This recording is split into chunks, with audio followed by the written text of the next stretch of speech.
All new diet, somebody's gonna give me shit for not doing the thing. But wait, there's more. Order now and you'll get 2 free samples of rejection-sensitive dysphoria and imposter syndrome. What a sweet deal. Operators are standing by. Call now.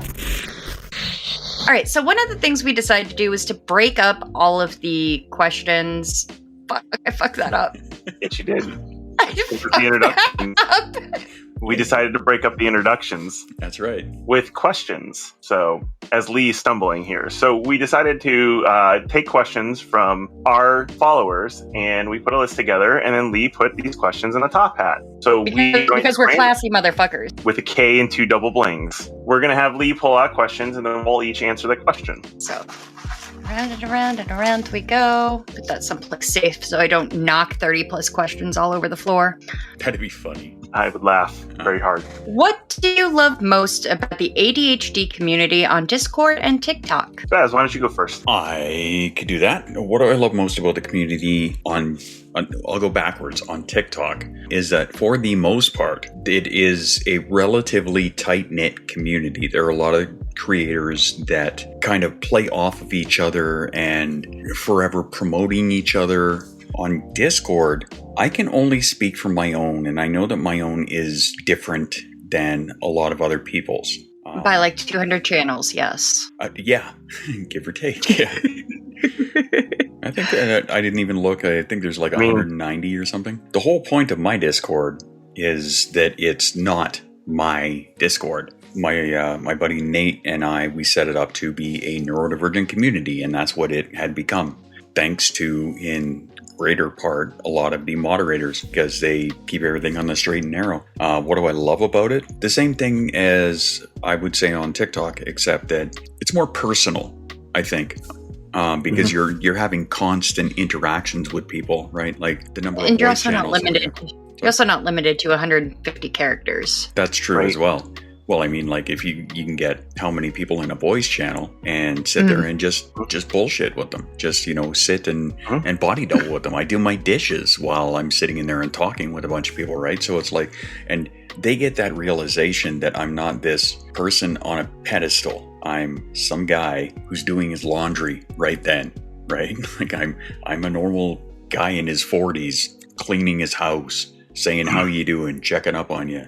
But it's also incredibly supportive, because if people are having a rough go, then there's how many hundreds of people that are there to jump in and, hey, do you want to talk? Hey, do you want to body double? Hey, do you want to, whatever, right? It's insanely supportive. Like mind-bogglingly. I'm immensely proud of what the creation has become. That's final answer. Final answer? Final answer.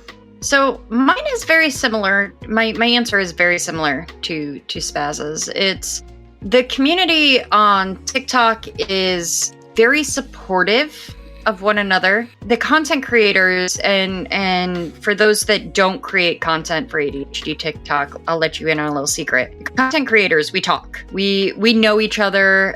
We know what's going on with each other's lives. We are friends. And if we're ever having issues, we know that there are people that we can lean on. When I say issues, I'm talking about like as a content creator, there are certain things that we struggle with. RSD, imposter syndrome, these things run rampant through the ADHD content creation community because by its very nature, so much that sometimes you need somebody who's either been there before you or to be completely just fucking beat over the head by other people who are in the same boat that do the same thing. So I love the fact that the content creators are as close as they are together. I love the fact that the followers for Spaz are, a lot of them are the same followers for me. A lot of them are the same followers for Patrick. They're constantly tagging other creators and things that they enjoy. I love getting random messages with TikToks that people think that I will enjoy because of what you learn about me, and you get to learn a little bit more about my personal life and what it's like in like 1 minute snapshot. So yeah, I think I really enjoy that as well. Actually, a lot of the DMs that I get, and some of the DMs people are just great. sending. And granted, you get like 5 people that send you the same thing, right? But I mean, you can't help but smile because these five people think this way of you. I think you will enjoy this, right? I love it. Yeah. Yeah, I think it's really cool. And as far as our Discord's concerned, my Discord is much different than Spaz's because my Discord is very small. We are a growing community. We're trying. We're struggle busting to the top here. But the people who are there that are active, and they are there for each other. And the fact that there are people that feel comfortable enough to let that community know things about them that they might not discuss in real life with the people that they see on a day-to-day basis, to know that we are a safe space for people is humbling and probably one of my favorite things, because I know what it's like to have a family that doesn't believe in mental health. I know what it's like to have a family who doesn't agree with your lifestyle choices. I get that. And I feel very honored that there are people within our community that trust myself and our community in general enough to share and to complain and to look for advice on dealing with those situations and being able to be there for them. That's my final answer. Good answer. Okay. Patrick, what do you got? I mean, I'll go. First, I'm going to say I'm going to echo both of them. A lot of the ideas that they say I very much appreciate about the ADHD content creators. I am a little bit more in the new wave of content creators in the ADHD community. I've only been creating for about 4 months now. And I've got to say, I love this new wave of content creators. I love all content creators. Don't get me wrong. I mean, I've very much enjoyed interacting with Katie and Eric and all these other people. I mean, it's great, but this new wave of content creators are all constantly playing off of each other nonstop. It's always tagging and boosting and asking opinions and, being a full-on community. And it really shows that it's not a competition. We're not here to compete. We're not here for numbers. We don't care. Right? The only thing that we care about is, one, preventing ableists from telling us what we're doing is wrong, and two, making sure good information is put out so people do not get bad information. And that's the ADHD community as a whole. So it's just fun to see, this younger wave of content creators come up and are constantly working together. I really enjoy that. And it's been nice because I do have these amazing friends now that I've just never had that, before, that really understand me and totally understand what I'm going through. Yeah. So, and from the outside looking in, it's amazing for somebody who's been there. Like Lee and I have been there for even a year and 2 months. I've been 1 year and I think 3 weeks or something like that. Being here for over a year and seeing this new wave of creators. And as you said, them playing off of each other and constantly tagging each other. I think that kind of energy is fantastic, right? And that's why I'm a very big fan of the positivity that they have, the support they have for each other.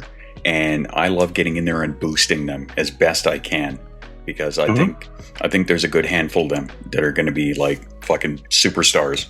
I do have some favorites, but I don't want to show a bias. This does make me question something, though, Spaz. When you and I got started doing this TikTok thing, did we come in with that same energy? Because I feel like they're blowing us out of the water in that respect. Like, I think I don't remember being as gung ho as they are. No, and I think they have an added advantage that way, because when we came in, it was beginning of the lockdown and whatnot. So we were kind of like finding the community, whereas a lot of this new wave, they can see the community, they can see the established community, and then they're finding each other in like the comment sections, and from there it's just kind of snowballing. I think they have an added advantage in that regard, whereas we were finding our footing. This is true. Yeah, absolutely. I mean, but they're taking full advantage of it, and I love to see it. I love to see them grow, and the information and the projects that are coming out of this are amazing. I mean, look at us. It took us over a year to actually sit down and do a project. Some of these people have been at it for a couple of months, and they've already got successful projects going. Yep. It's just, y'all are fucking amazing. Okay.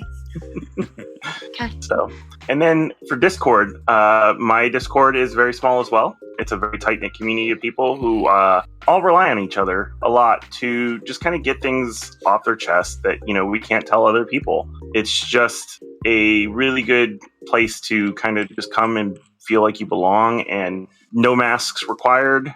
And that's the same for all of our Discords. You just come be you, and we'll accept you for you. It's pretty simple rules. Don't be an asshole within reason. There's fun asshole and there's asshole. Don't be the asshole. Say, I have to remove myself from your server now. But don't be the asshole. And treat people with respect and decency, and you'll fit in just fine, and we'll accept you for who you are. Yeah, that's pretty much it. Yeah, and I think you're right in saying that all of our Discords are like that, because and we're all in each other as we see some of the stuff that's going on. And that's exactly it, right? Be an asshole, a fun asshole. Don't be that asshole. I'm looking at Schuster right now. Right. And for those who don't know, we have a partnership program between all of our Discords. Yes. So if you join our Discord, you can quite easily and streamlined become a member of any of our Discords.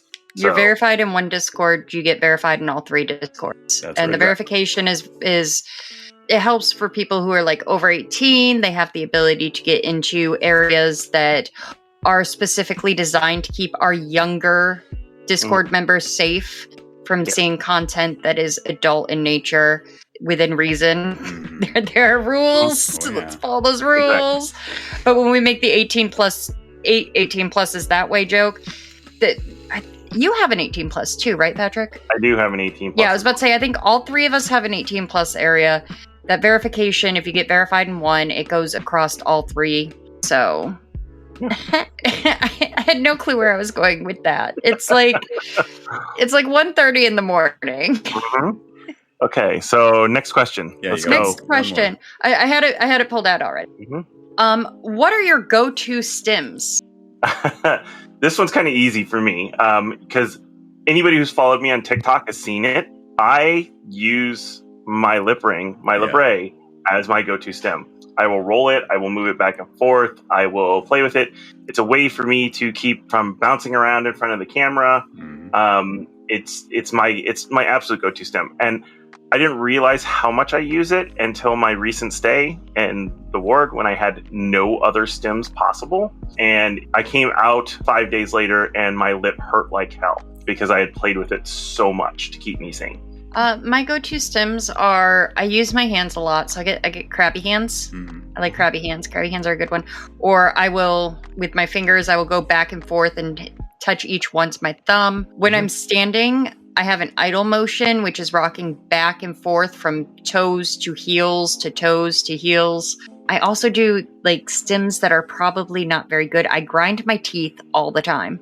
I know you can't see it on the podcast if you're listening, but this is going up on YouTube, so I'll do it for the sake of that. When you see me go, it's because I'm grinding my teeth back and forth from side to side. I also pop my... I did that one as well.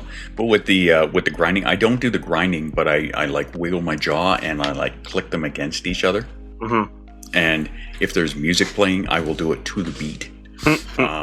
As I had said, I was doing one, and for those who aren't watching and are listening, it's playing with my beard. My other one is like, and especially if I had like just shaven my head, it's like I will run my hand over my head kind of thing, back of my head.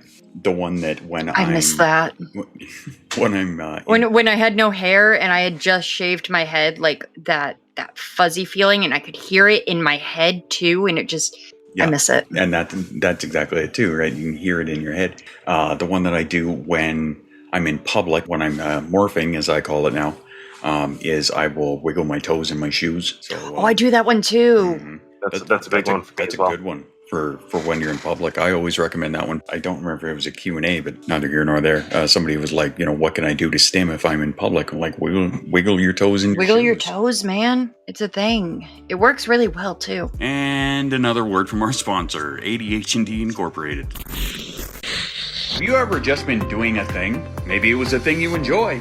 Or maybe you found that weird spot on the wall and have just been staring at it. But then you look up from doing the thing and realize that you haven't looked up since last Monday and you kind of smell like the backside of a wild boar.